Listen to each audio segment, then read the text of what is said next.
रूस ने हाल ही में नाटो देशों को यूक्रेन युद्ध को लेकर कड़ी चेतावनी दी है। रूस का कहना है कि नाटो की ओर से यूक्रेन को हथियारों की आपूर्ति और सैन्य समर्थन युद्ध को और भड़काने का काम कर रहा है। रूस के उप विदेश मंत्री सर्गेई ryabkov ने कहा कि नाटो और उसके सहयोगी देश, विशेष रूप से अमेरिका, यूक्रेन को लंबी दूरी के हथियार और सैन्य सहायता देकर स्थिति को और जटिल कर रहे हैं। रूस ने चेतावनी दी कि यदि नाटो ने अपनी नीतियों में बदलाव नहीं किया, तो इसके गंभीर परिणाम हो सकते हैं।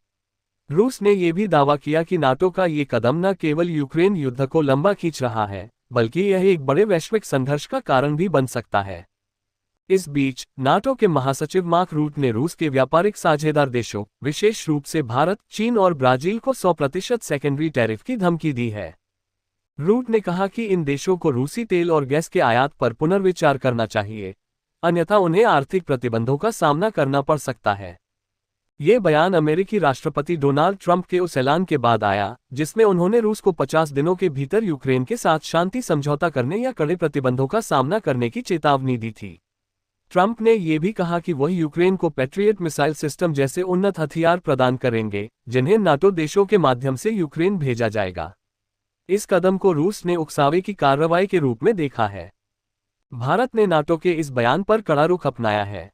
विदेश मंत्रालय के प्रवक्ता रणधीर जायसवाल ने दोहरे मापदंड के खिलाफ चेतावनी दी और कहा कि भारत अपनी ऊर्जा जरूरतों को पूरा करने के लिए वैश्विक बाजारों पर निर्भर है।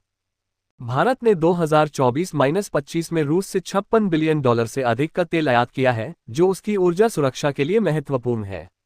भारत का कहना है कि वह शांति के लिए प्रतिबद्ध है और उसने रूस यूक्रेन युद्ध को समाप्त करने के लिए कूटनीतिक प्रयास किए हैं। प्रधानमंत्री नरेंद्र मोदी ने हाल ही में रूस और अमेरिका दोनों के नेताओं से बात की थी, जिसमें उन्होंने शांति वार्ता पर जोर दिया। रूस ने नाटो के इस रुख को खतरनाक करार देते हुए कहा कि यह वैश्विक स्थिरता को खतरे में डाल सकता है। रूसी विदेश मंत्रालय ने यह भी स्पष्ट किया कि वह किसी भी तरह के अल्टीमेटम को स्वीकार नहीं करेगा।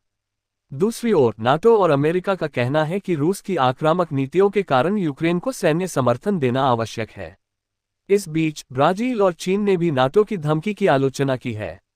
ब्राजील के राष्ट्रपति लूला ने कहा कि ट्रंप दुनिया के सम्राट नहीं हैं और कोई भी देश उनकी धमकियों को स्वीकार करने के लिए बाध्य नहीं है। ये स्थिति वैश्विक कूटनीति में एक नया तनाव पैदा कर रही है। भारत, चीन और ब्राजील जैसे देश जो रूस के साथ व्यापारिक संबंध बनाए हुए हैं, अब एक जटिल स्थिति में हैं। यदि प्रतिबंध लागू होते हैं तो इससे वैश्विक ऊर्जा बाजार और अर्थव्यवस्थाएं प्रभावित हो सकती हैं। रूस यूक्रेन युद्ध का अंत कूटनीति से ही संभव है, लेकिन मौजूदा तनाव इसे और जटिल बना रहा है।